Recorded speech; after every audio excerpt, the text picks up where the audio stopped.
the youth. Hey, this is Coach Q. I got one question. How are you serving God? Well, I know your first thought may have been, well, church is still virtual.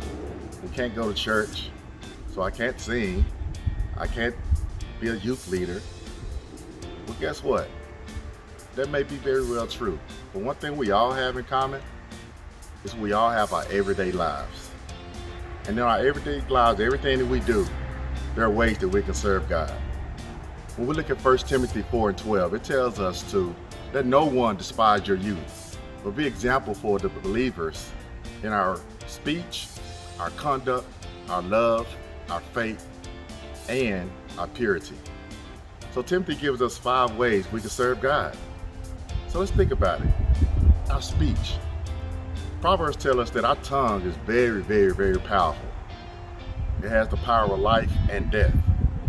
So one thing we have to do is watch the words that we say. Watch how we speak to our other people. Ask yourself, is it positive?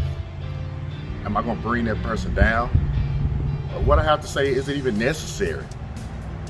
Then also think about your conduct. When we act and when we're around people, do we look like God? Do we look like Christ?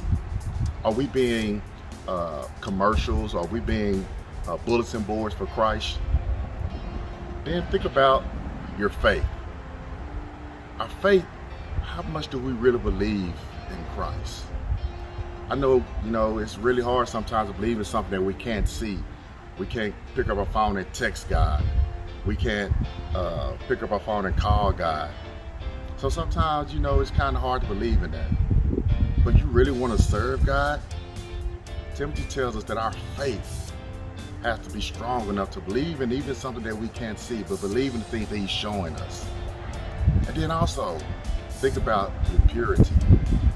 This word that we did here today is giving us a lot of reasons to look at the opposite sex, in a way that very tempting, and a way that God don't want us to look at that opposite sex. But the way we can serve God is believe in God's words, and whenever temptation arises to try to sway us from our purity, we have to be able to go to God. We have to be able to believe in God. And then most importantly, love. You want to know how to love? Check out 1 Corinthians 13:4-8.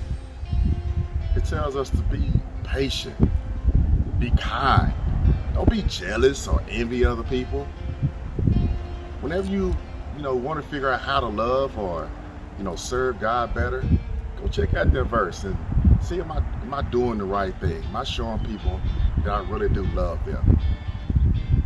So when you ask yourself, am I serving someone or am I serving God?